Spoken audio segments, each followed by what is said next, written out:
नमस्कार दोस्तों। कैसे हैं आप सब। आशा करता हूँ आप सभी चुस्त दुरुस्त मस्त होंगे और अपने जीवन के पलों को एंजॉय कर रहे होंगे तथा लगातार सीख रहे होंगे। मैं Prem, assistant professor, PSM PG college, geography department Kannauj, आपका स्वागत करता हूँ अपने चैनल लर्न ज्योग्राफी में। दोस्तों, इससे पहले वाले वीडियो में हमने देखा कि वायुमंडलीय परिसंचरण क्या होता है। उसमें हमने वायुमंडलीय परिसंचरण को 3 भागों में डिवाइड किया था। प्राथमिक या सामान्य परिसंचरण, जिसमें हमने ध्रुवीय ग्रहीय पवनों को देखा था, जैसे व्यापारिक, पछुआ व ध्रुवीय पवने। इसके बाद हमने इसके साथ साथ हमने इसी सामान्य परिसंचरण में बात की थी भूमंडलीय और वायुमंडलीय परिसंचरण के परिवर्तनशील परिसंचरण, यानी कि जेट स्ट्रीम, वाकर परिसंचरण, दक्षिणी दोलन। इसकी चर्चा हम आगे भी करेंगे। इसके बाद था द्वितीय परिसंचरण, जिसमें हमने चक्रवात, प्रतिचक्रवात, मौसमी परिसंचरण तथा मानसून पवन और वायुराशि आदियों को देखा था। इसके बाद था तृतीय परिसंचरण, जिसमें हमने दैनिक हवाओं और मौसमी हवाओं की बात की थी। इसके बाद हमने वायुमंडल कटिबंध परिसंचरण की बात की थी, जिसको हमने 3 कटिबंधों में डिवाइड किया था। पहला था आपका आयनवर्ती उष्णकटिबंध, दूसरा था मध्य अक्षांशीय कटिबंध, तीसरा था आपका ध्रुवीय परिसंचरण। इसको हमने काफ़ी डिटेल से पढ़ा था। आयनवर्ती उष्णकटिबंधीय पवनों में हमने देखा था डोलड्रम और व्यापारिक पवने। इसके बाद हमने मध्य अक्षांशीय जो आपका पवने थी, वहाँ पे हमने देखा था पछुआ पवनों के बारे में हमने देखा था। अश्वक्षांश के बारे में देखा था, अश्वक्षांश कितना क्या होता है। इसके बाद हमने ध्रुवीय पवनों की बात की थी, जिसमें हमने वाताग्र की वही बात की थी, ध्रुवीय पवने बात की थी। ठीक है। इसके बाद अब हम चलते हैं, आगे चलते हैं और आज के वीडियो में शुरुआत करते हैं हम वायु की पेटियों का स्थानांतरण। इसकी बात करते हैं, वायु की पेटियों का मौसमी स्थानांतरण किस प्रकार होता है। आप मौसमी स्थानांतरण से आप इस डायग्राम के माध्यम से समझ सकते हैं आप कि जो हमारी भूमध्य रेखा है, इसके उत्तर में 23.5 डिग्री नॉर्थ अक्षांश है, यानी कि कर्क रेखा, और 23.5 डिग्री दक्षिणी अक्षांश है, जिसे हम मकर रेखा कहते हैं। सूर्य हमारा इन्हीं 2 रेखाओं के मध्य ऊपर नीचे गति करता है। अब आपको पता है कि भूमध्य रेखा पर 21 मार्च और 23 सितंबर को सूर्य लंबवत चमकता है। इसके बाद 21 जून को कर्क रेखा पर लंबवत होता है तथा 22 दिसंबर को मकर रेखा पर लंबवत होता है। जैसे इस समय की बात करेंगे तो सूर्य 23 सितंबर के बाद 22 दिसंबर की ओर बढ़ रहा है, यानी कि सूर्य अब किस ओर जा रहा है, दक्षिण की ओर जा रहा है। यानी सूर्य की इस स्थिति को दक्षिणायन स्थिति कहते हैं। और सूर्य जब 21 मार्च के बाद उत्तर की ओर बढ़ता है तो इसे हम उत्तरायण स्थिति कहते हैं। और 21 जून को सूर्य लंबवत चमकता है। यही है आपका वायुदाब या वायु की पेटियों का मौसमी स्थानांतरण। तो इसका प्रभाव इन पवनों पर या परिसंचरण पर किस प्रकार पड़ता है, उसे हम देख लेते हैं। चलिए समझते हैं आगे। सबसे पहले देखते हैं, यदि पृथ्वी सूर्य की परिक्रमा ना करती होती तो वायुदाब और हवाओं की पेटियों में स्थायित्व हो सकता था। वायुदाब आपकी पेटियां बताई हैं 7 हैं। ठीक है। तो यही कह रहा है, अगर वायुदाब की पेटियां स्थित होती तो जाहिर सी बात है हवाओं की पेटियां भी स्थित होती, परंतु ऐसा है नहीं। पृथ्वी वार्षिक गति के कारण उसकी सूर्य से संबंधित स्थिति में परिवर्तन होता रहता है। ठीक है। यहाँ पर बात की जा रही है सूर्य की वार्षिक गति का मतलब है कि एक वर्ष में पृथ्वी सूर्य का परिक्रमा किस तरीके से कर रही है और उसकी इस स्थिति में क्या परिवर्तन आता है। मतलब सूर्य के पास कभी पृथ्वी आ जाती है, कभी सूर्य से पृथ्वी दूर चली जाती है। इसे भी हमने बताया था आपको उपसौर और अपसौर के माध्यम से, कि सूर्य और पृथ्वी के बीच की दूरी जब कम होती है तो उसे उपसौर कहते हैं, और जब सबसे दूर होती है तो उसे अपसौर कहते हैं। ये इस स्थिति की बात कर रहे हैं। आगे देखते हैं हम, हवाओं की पेटियों में संबंधित परिवर्तन होता रहता है। 21 जून को सूर्य कर्क रेखा पर लंबवत होता है, जिस कारण सभी वायुदाब की पेटियां ध्रुवीय उच्च दाब को छोड़कर, यानी जो ध्रुव के पास जो उच्च वायुदाब पेटी है उसको छोड़कर सारी वायुदाब पेटियाँ कहाँ खिसक जाती हैं?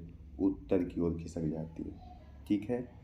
अब 21 जून को, क्योंकि सूर्य लंबवत है कहाँ पर? कर्क रेखा पर, तो सभी पेटियाँ उत्तर की ओर खिसक गई। ठीक है, आगे देखते हैं। भूमध्य रेखीय निम्न वायुदाब पेटी जो 0 से 10 अक्षांश के बीच है, उपोष्ण कटिबंधीय उच्च दाब पेटी यानी 30-40 के बीच हो जाती है। यानी कितनी खिसक गई आपकी भूमध्य रेखीय पेटी? 0 से 10 अक्षांश थी, वो पहुंच गई आपकी 30 से 40 के बीच हो जाती है। इस कारण उनसे संबंधित वायुदाब की पेटियां भी अपने निर्दिष्ट स्थान से उत्तर की ओर खिसक जाती हैं। ठीक है। 21 जून के बाद 23 सितंबर सूर्य भूमध्य रेखा पर लंबवत आ जाता है, इसे आपको बताया हमने, जिस कारण वायु की पेटियां अपनी यथावत स्थिति में आ जाती हैं। अभी हमने डायग्राम के माध्यम से देखा कि 21 मार्च को सूर्य, एक बार और आपको बताते हैं, जैसे आपका ये पृथ्वी है, ठीक है, ये आपकी भूमध्य रेखा है, ये भूमध्य रेखा है आपकी। यहाँ पर 21 मार्च को सूर्य लंबवत चमका, इसके बाद 21 जून तक गया तो कर्क रेखा पर लंबवत चमका, तो सारी पेटियाँ उत्तर की ओर खिसक गईं। इसके बाद सूर्य फिर से दक्षिण की ओर बढ़ा और 23 सितंबर को भूमध्य रेखा पर आया, तो सारी पेटियाँ फिर से भूमध्य रेखा पर आ गई। ठीक है। इसके बाद 23 सितंबर के बाद वह मकर रेखा की ओर बढ़ा, तो सारी जो वायुदाब पेटियाँ वो कहाँ खिसक गई? दक्षिण की ओर खिसक गई। ठीक है। इसके बाद 22 दिसंबर के बाद पुनः वह भूमध्य रेखा की ओर गया और 21 मार्च को फिर भूमध्य रेखा पर आ गया, तो फिर से पेटियाँ खिसक कर अपनी यथावत स्थिति में आ गई। यही कहने का प्रयास कर रहा है यहाँ पर। आगे देखते हैं, ये हो गया। इसके बाद सूर्य दक्षिणायन हो जाता है। 23 सितंबर के बाद सूर्य दक्षिणायन जाता है और 22 दिसंबर को मकर रेखा पर लंबवत चमकता है। ठीक है। अगर 22 दिसंबर को मकर रेखा पर है तो जिस कारण वायुदाब और वायु की पेटियाँ सभी क्या होती है? दक्षिण की ओर खिसक जाती हैं। ठीक है। पुनः सूर्य 21 मार्च को भूमध्य रेखा पर लंबवत होने के कारण पेटियाँ अपनी यथावत स्थिति में आ जाती हैं। ठीक है। तो इससे होता क्या है, इसका परिवर्तन क्या प्रभाव पड़ता है, ये हम देखते हैं। ज़ूम सागरीय जलवायु, इससे ज़ूम सागरीय या भूमध्य सागरीय प्रकार की जलवायु का, यानी मेडिटेरेनियन जलवायु की उत्पत्ति होती है। ठीक है। यानी ज़ूम सागरीय जलवायु वाले प्रदेश जो दोनों गोलार्धों में 30 से 40 अक्षांशों के मध्य महाद्वीपों के पश्चिमी भाग में है। ये मित्रों आपको याद रखना है कि रूम सागरीय जलवायु या भूमध्य सागरीय जलवायु का विस्तार कितने से कितने अक्षांश के मध्य है? तो 30 से 40 अक्षांशों के मध्य महाद्वीप के पश्चिमी किनारे साइड में है। ठीक है, पाए जाते हैं। और अश्वक्षांश कितना है? 30 से 35 अक्षांश के मध्य है। 30 से 35 अक्षांशों के मध्य उपोष्ण उच्च वायुदाब की पेटी होती है। ये यथावत स्थिति है इसकी। गर्मियों में इन अक्षांशों में व्यापारिक हवाएं चलती है। ठीक है, जो कि स्थल से आने के कारण वर्षा नहीं कर पाती है। सही है।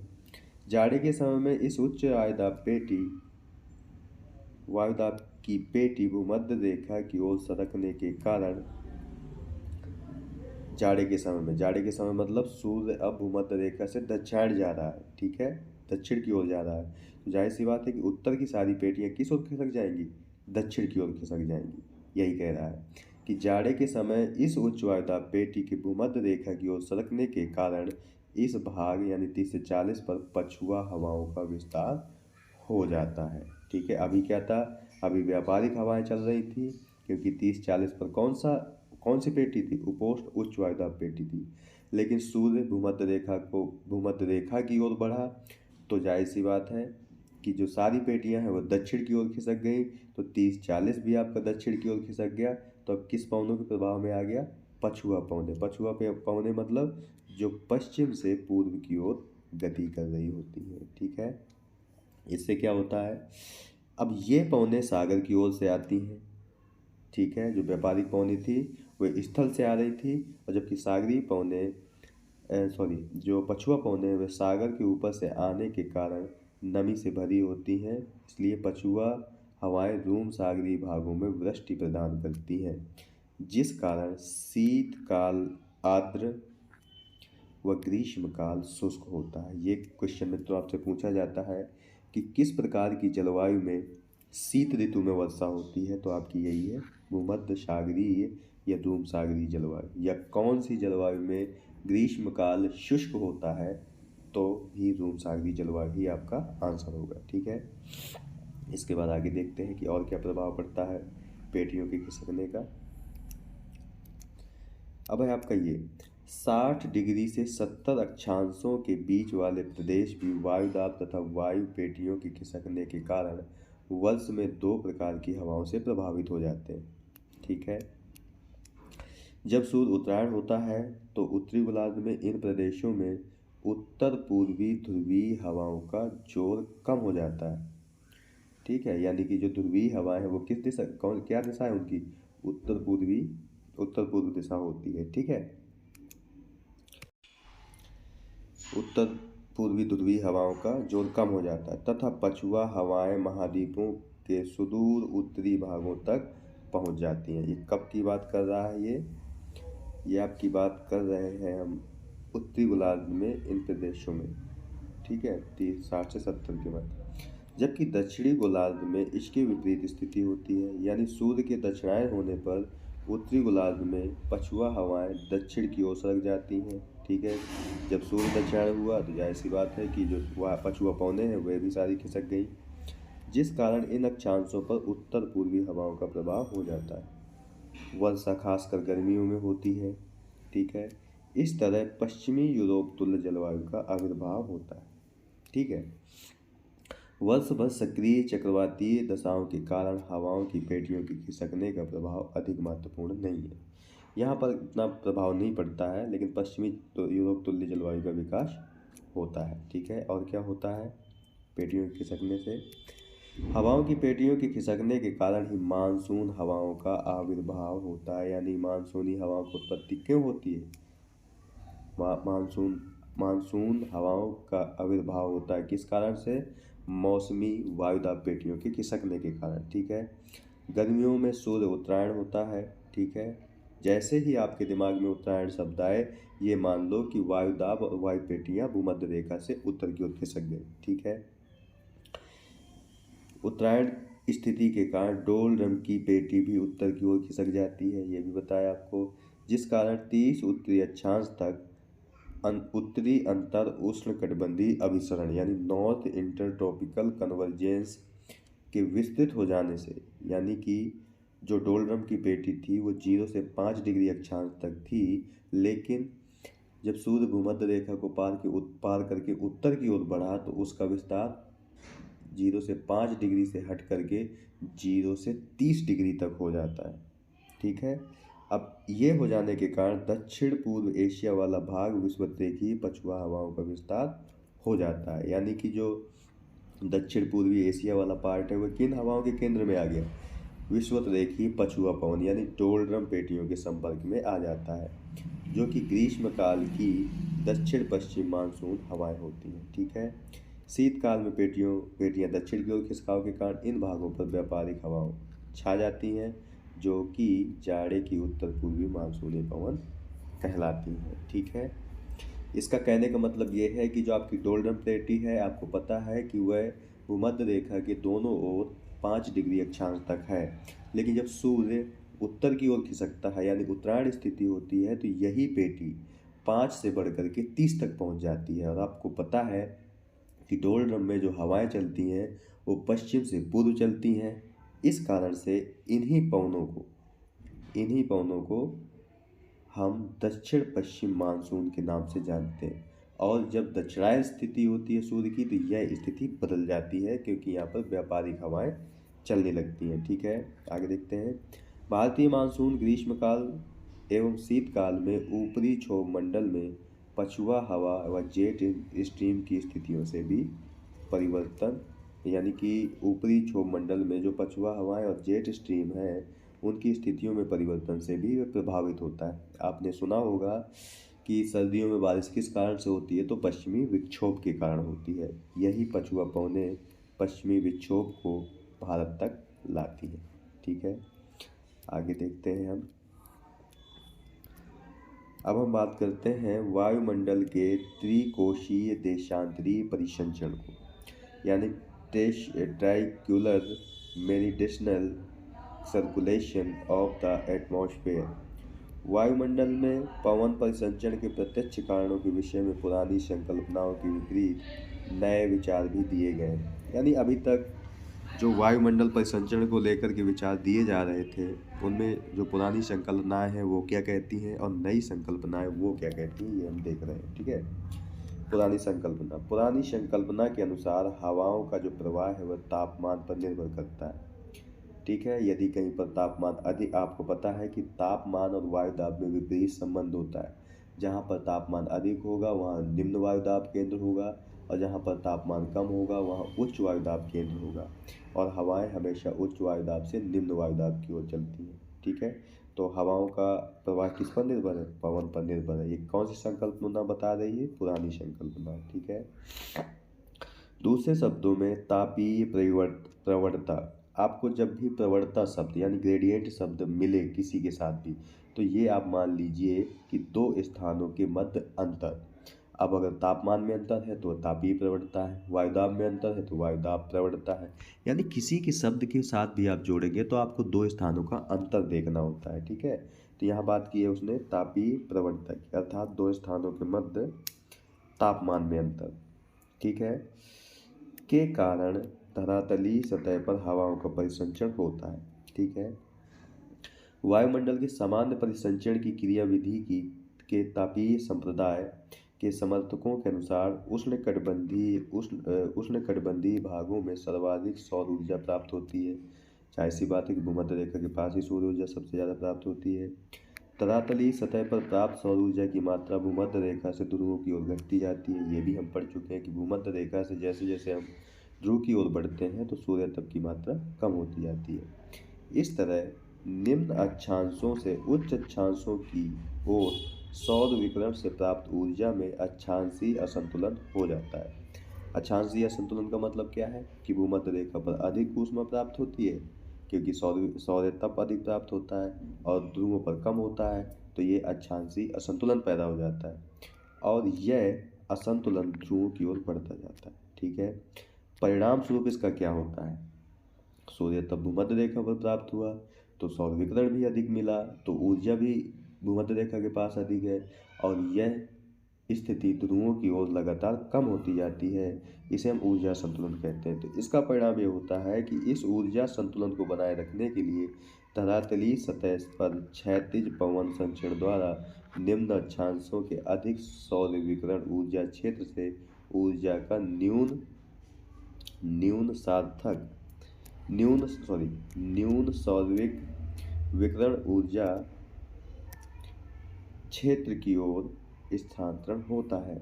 इस तरह सौर ऊर्जा के अक्षांशीय असंतुलन को दूर करने के लिए हवाएं प्रवाहित होती हैं, ताकि निम्न अक्षांशों में ना तो सौर ऊर्जा की अधिकता हो और ना तो उच्च अक्षांशों में कमी हो। ठीक है, इस पुरानी संकल्पना के अंतर्गत वायुमंडल के केवल क्षैतिज परिसंचरण पर ध्यान दिया गया। पुरानी संकल्पना जो वायुमंडल परिसंचरण को लेकर की थी, उसमें किसको ध्यान दिया गया? क्षैतिज परिसंचरण को केवल ध्यान दिया गया। जबकि धरातलीय सतह असमान तापन व शीतलन के कारण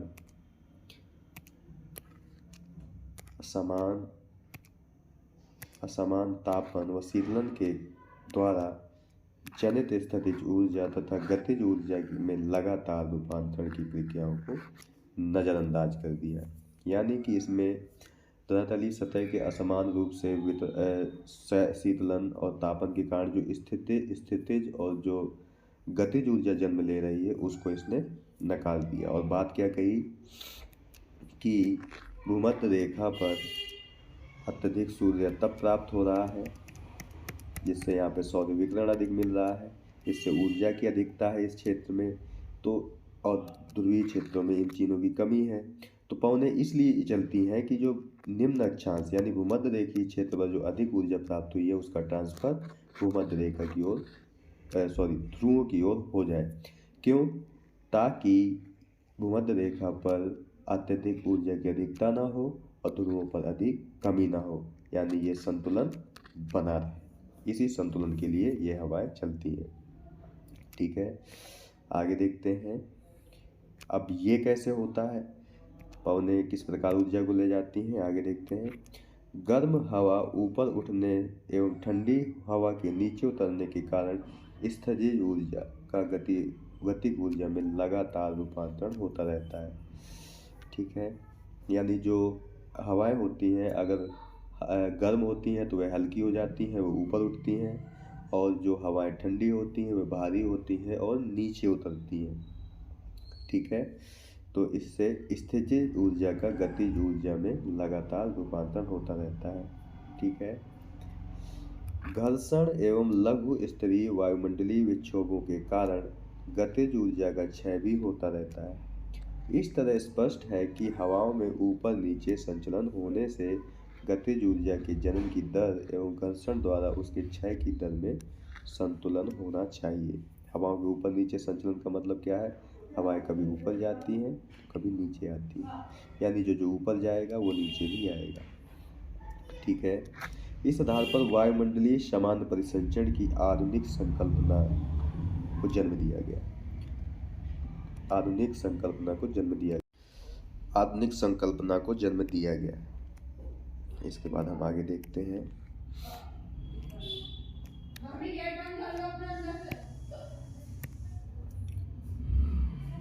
आधुनिक संकल्पना को जन्म दिया गया। वायुमंडलीय परिसंचरण में क्षैतिज तथा लंबवत दोनों प्रकार के पवन, दोनों तरह के परिसंचरण को सम्मिलित कर लिया गया। जबकि पुरानी संकल्पना, जिसे हम तापीय संकल्पना कहते हैं, उसमें केवल और केवल क्षैतिज संचलन को शामिल किया गया था, जबकि आधुनिक संकल्पना में क्षैतिज और लंबवत परिसंचरण दोनों को शामिल कर लिया गया। ठीक है, इसमें आगे देखते हैं। समान वायुमंडलीय परिसंचरण का आधुनिक स्कूल यानी आधुनिक संकल्पना वायुमंडल के देशांतरीय परिसंचरण के 3 कोशिका मॉडल में विश्वास करता है। देशांतरीय परिसंचरण का मतलब जो लंबवत चलती है। ठीक है, तो 3 कोशिका मॉडल में विश्वास करता है। इसे समान वायुमंडलीय परिसंचरण की आधुनिक संकल्पना भी कहा जाता है। किसे, जिसमें देशांतरीय परिसंचरण को शामिल करते हैं, यानी 3 कोशिकीय मॉडल में विश्वास करते हैं, उन्हें समान वायुमंडलीय परिसंचरण की आधुनिक संकल्पना भी कहते हैं। यह मॉडल सामान्य त्रिकोशीय देशांतरीय परिसंचरण के नाम से भी जाना जाता है। देशांतरीय का मतलब है कि देशांतर है, आपको पता है कि उत्तर से दक्षिणी ध्रुव को मिलाने वाली रेखाओं को देशांतर रेखा कहते हैं। तो यदि हवाएं इन्हीं के समानांतर चलेंगी तो जाहिर सी बात है ये ऊपर जाएंगी या नीचे आएंगी। ठीक है, इसीलिए इसे सामान्य त्रिकोशीय देशांतरीय परिसंचरण के नाम से जाना जाता है। आगे देखते हैं। इस मॉडल का निर्माण इस अवधारणा पर किया गया है कि प्रत्येक देशांतर पर हवा का कोशिकीय रूप में परिसंचरण होता है। कोशिकीय मतलब इंग्लिश में कहते हैं इसे सेल। सेल कैसी होती है, ये आपकी सेल है, यानी यहाँ से उठा, फिर इधर गया, फिर नीचे आया, फिर मुड़ गया। ठीक है, फिर इसके बाद एक साइकिल का निर्माण हो गया। ठीक है, धरातलीय सतह पर हवाएं उच्च वायुदाब क्षेत्र से निम्न वायुदाब क्षेत्र की ओर प्रवाहित होती हैं, परंतु ऊपरी वायुमंडल में धरातलीय हवाओं की दिशा के विपरीत दिशा में प्रवाहित होती हैं। यानी कहने का मतलब है कि यदि धरातलीय भाग में आपका यहाँ पर हाई प्रेशर बेल्ट है, ये लो प्रेशर बेल्ट है, तो हवाएं उच्च वायुदाब से निम्न वायुदाब की ओर चल रही हैं, और ऊपरी वायुमंडल में जाएंगे तो वहाँ पर विपरीत प्रवाह हो रहा होगा, यानी कि यहाँ पर लो प्रेशर से हाई प्रेशर की ओर जा रही होंगी पौधे। ठीक है, यही कहा गया है। अतः प्रत्येक देशांतर पर, प्रत्येक गोलाई में पवन परिसंचरण की 3 कोशिकाएं जन्म होती हैं। प्रत्येक देशांतर पर कितनी कोशिकाएं जन्म लेती हैं? 3 कोशिकाएं। और वो 3 कोशिकाएं कौन सी हैं? उष्णकटिबंधीय हैडली कोशिका, उष्णकटिबंधीय कोशिका जिसे हैडली कोशिका के नाम से जाना जाता है, क्योंकि सबसे पहले हैडली महोदय ने इसकी खोज की थी। दूसरी आपकी ध्रुवीय वताग्र कोशिका, जिसे हम मध्य अक्षांशीय कोशिका भी कहते हैं, या फेरल कोशिका के नाम से भी जाना जाता है। यानी इसके 3 नाम हैं: ध्रुवीय वताग्र कोशिका, मध्य अक्षांशीय कोशिका व फेरल कोशिका। इसके बाद है ध्रुवीय कोशिका, इसे उपध्रुवीय कोशिका भी कहते हैं। यानी कि वायुमंडलीय त्रिकोशीय परिसंचरण में 3 कोशिकाएं हैं, जिनमें 3 कोशिकाओं में बांटा गया है। पहला है आपका हैडली कोशिका यानी उष्णकटिबंधीय कोशिका, दूसरी है फेरल कोशिका यानी आपकी मध्य अक्षांशीय कोशिका, तीसरी आपकी ध्रुवीय या उपध्रुवीय कोशिका। इसको हम देखते हैं डिटेल में कि ये सब क्या है। चलिए आगे बढ़ते हैं और देखते हैं इन्हें। सबसे पहले देखते हैं हम हैडली कोशिका को। सबसे पहले हम हैडली कोशिका को देखते हैं।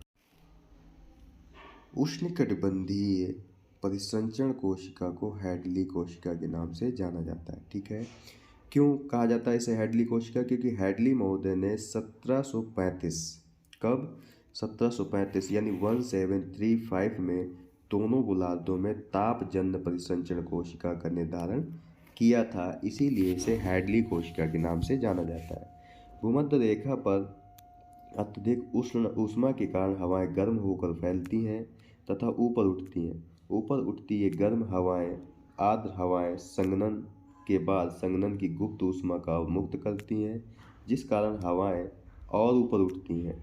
अंततः भूमध्य रेखा के ऊपर क्षोभ मंडल में यानी 8 से 12 किलोमीटर की ऊंचाई पर पहुंचने के बाद ये हवाएं ध्रुवों की ओर क्षैतिज रूप में मुड़ जाती हैं। कहने का मतलब ये है, अगर आप इस चित्र के माध्यम से समझोगे तो ये आपकी भूमध्य रेखा है। ठीक है, यानी इक्वेटर है आपकी।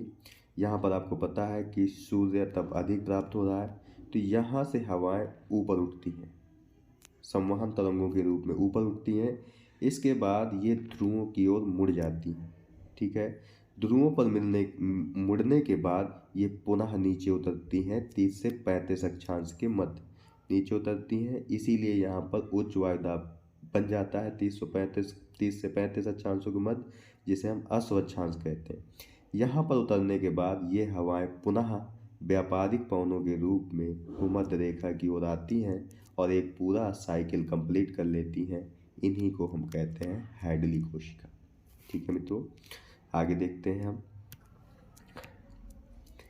आगे देखते हैं, हवाएं ध्रुवों की ओर क्षैतिज रूप में मुड़ जाती हैं। भूमध्य रेखा पर ऊपर उठती हवाओं का स्थान लेने के लिए धरातलीय सतह पर उपोष्णकटिबंधीय उच्च वायुदाब से व्यापारिक हवाएं के नाम से हवाएं भूमध्य रेखा की ओर क्षैतिज रूप में प्रवाहित होने लगती हैं, जो अभी सेल में आपको बताया मैंने।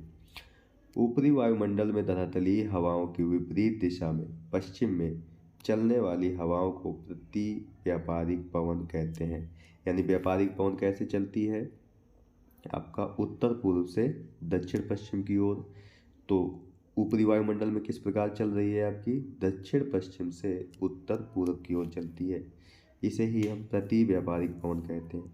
ये ऊपरी वायुमंडल प्रति व्यापारिक हवाएं दोनों गोलार्धों में 30-35 अक्षांशों पर धरातल पर उतरती है तथा पुनः भूमध्य रेखा की ओर प्रवाहित होती है, जो अभी हमने सेल करके दिखाया था। ठीक है, इसके बाद क्या होता है? पुनः भूमध्य रेखा की ओर प्रवाहित होती हैं, वहाँ पर गर्म होकर पुनः ऊपर उठती हैं।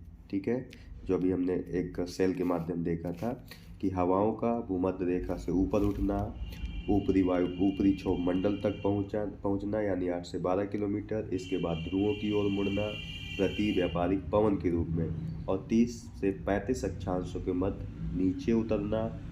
नीचे उतरेंगी तो वहाँ पर उपोष्ण उच्च वायुदाब केंद्र है, वहाँ से हवाएं धरातलीय व्यापारिक हवाओं के रूप में पुनः भूमध्य रेखा की ओर आएंगी, और भूमध्य रेखा होने पर गर्मी अधिक है तो पुनः गर्म होंगी, फिर ऊपर उठेंगी। इस प्रकार एक ये साइकिल कंप्लीट हो जाता है, जिसे हम हैडली कोशिका के नाम से जानते हैं। ठीक है, आगे देखते हैं।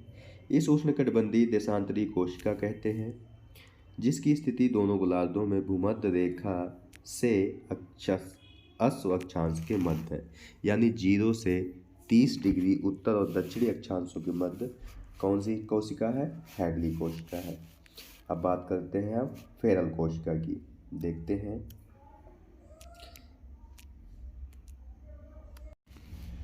फेरल कोशिका। मध्य अक्षांशीय परिसंचरण कोशिका को फेरल के नाम पर फेरल कोशिका कहते हैं। इसे ध्रुवीय वताग्र कोशिका कहते हैं। वताग्र आपको बताया था कि जब दो विपरीत गुणों वाली वायु राशियों के मध्य एक समतल यानी ढलुआ सीमा का निर्माण होता है तो उसे हम वताग्र कहते हैं। ठीक है, पुरानी संकल्पना आपको पता है कि धरातलीय पछुआ हवाएं उपोष्णकटिबंधीय आर्द्र स्थायी उच्च वायुदाब की पेटी से उपध्रुवीय आर्द्र स्थायी निम्न वायुदाब मेखला की ओर प्रवाहित होती है।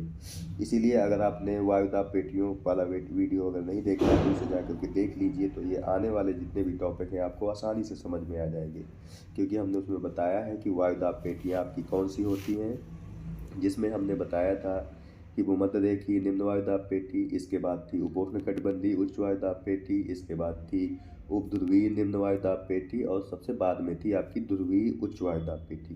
तो ये जो फेरल कोशिका है कितनी किनके मध्य चल रही हैं? उपोष्णकटिबंधीय उच्च वायुदाब पेटी और उपध्रुवीय निम्न वायुदाब पेटी के मध्य प्रवाहित हो रही है। आगे देखते हैं। 60 से 35 अक्षांशों पर धरातलीय हवाएं पृथ्वी के घूर्णन के कारण, किसके कारण? पृथ्वी के घूर्णन के कारण ऊपर उठती है, जबकि भूमध्य रेखा में ताप के कारण उठ रही थी। ठीक है, यहाँ पर 60-65 पर पृथ्वी के घूर्णन के कारण ऊपर उठती है तथा क्षोभ मंडल की ऊपरी सीमा पर पहुँचने के बाद विपरीत दिशाओं में अपसरित होती हैं।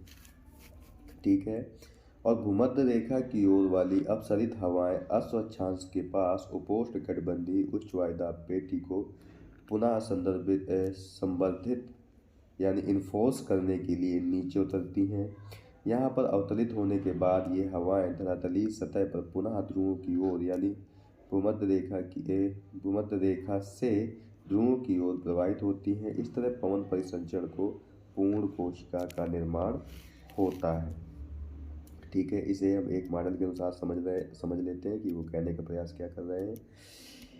जैसे आपका ये पृथ्वी का मॉडल है, ठीक है, ये आपकी भूमध्य रेखा है, ये आपका मान लीजिए अश्व अक्षांश है 30 से 35 वाला, ये 60 से 65 वाला आपका उपध्रुवीय अक्षांश है।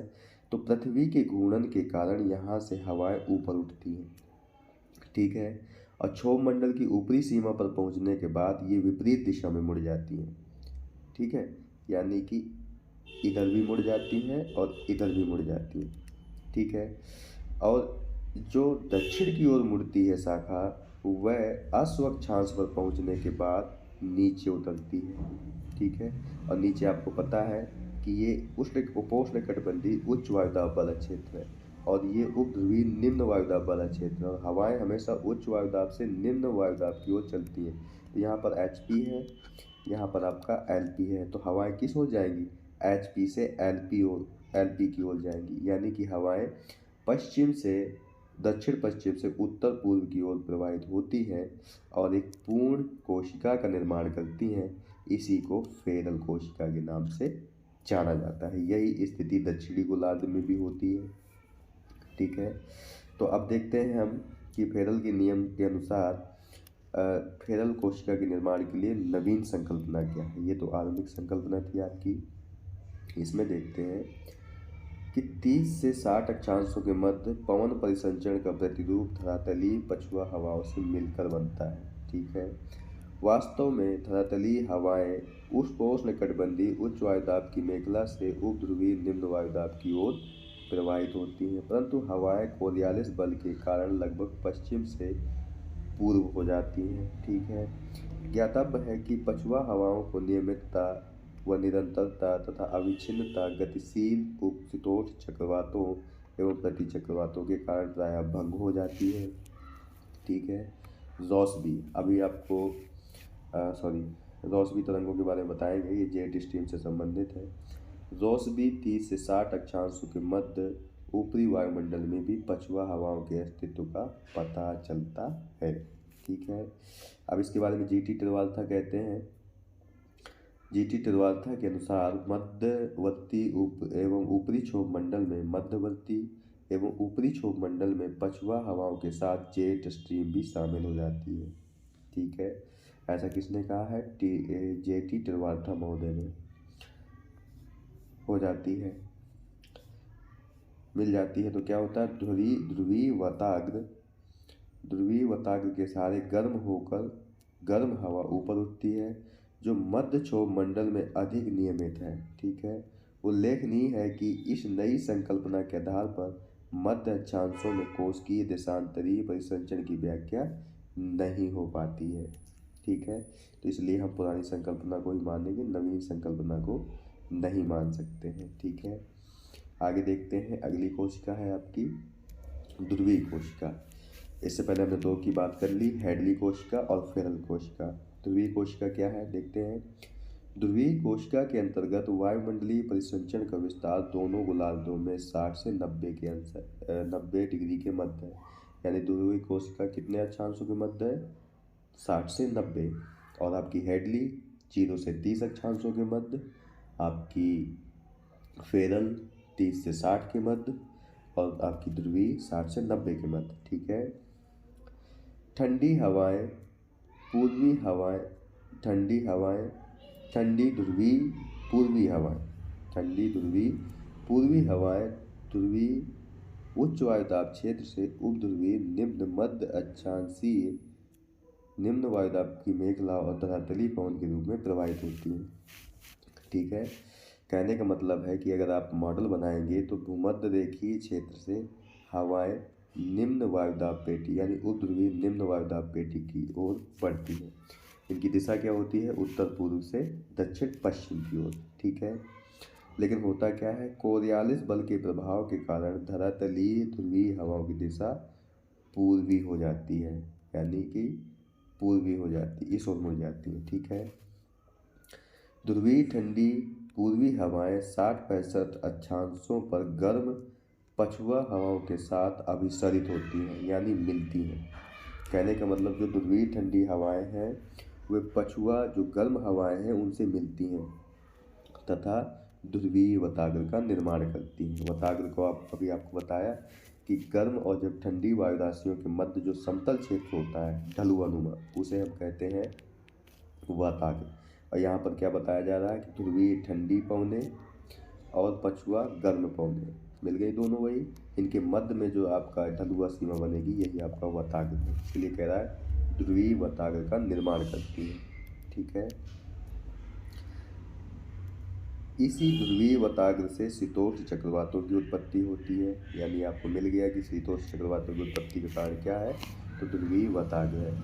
उपध्रुवीय निम्न वायुदाब क्षेत्र अर्थात 60-65 अक्षांश पर हवाएं पृथ्वी की घूर्णन गति के कारण, अभी हमने पहले भी देखा था कि पृथ्वी घूर्णन के कारण 60-65 अक्षांश पर ऊपर उठती हैं तथा मध्य क्षोभ मंडल में पहुंचने पर ध्रुवीय तथा भूमध्य रेखा की ओर मुड़ जाती है।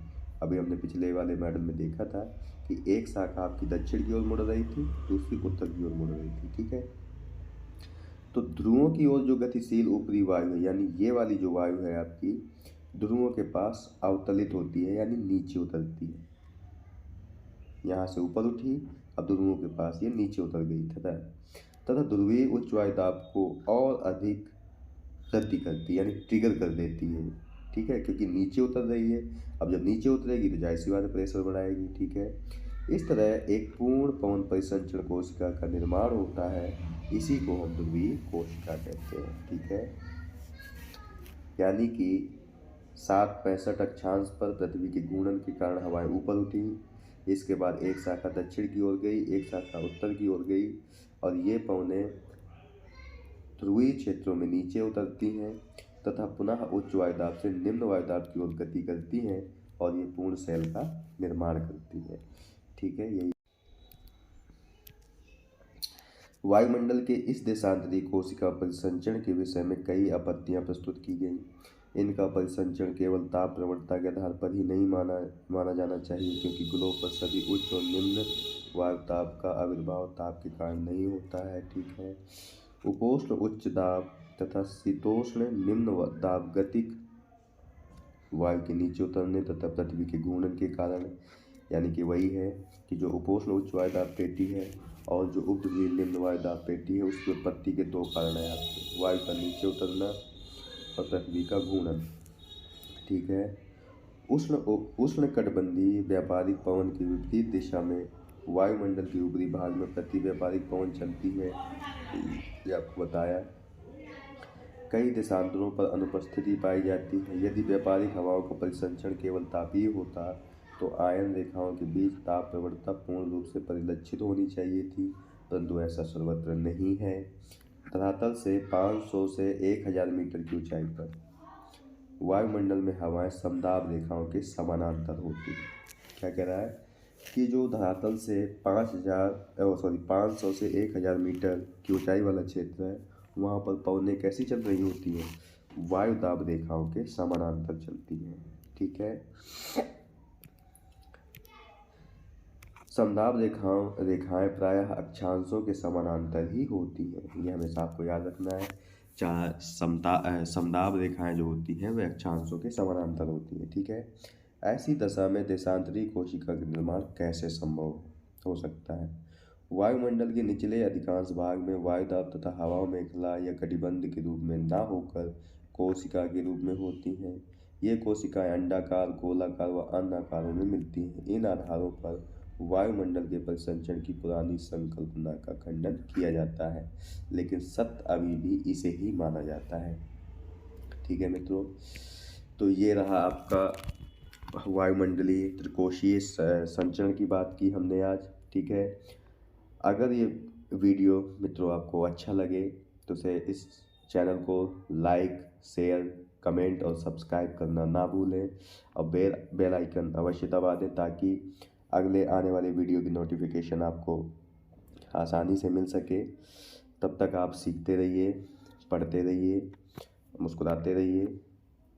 नमस्कार, धन्यवाद, जय हिंद मित्रों। मिलते हैं आपसे नेक्स्ट क्लास में, तब तक के लिए धन्यवाद।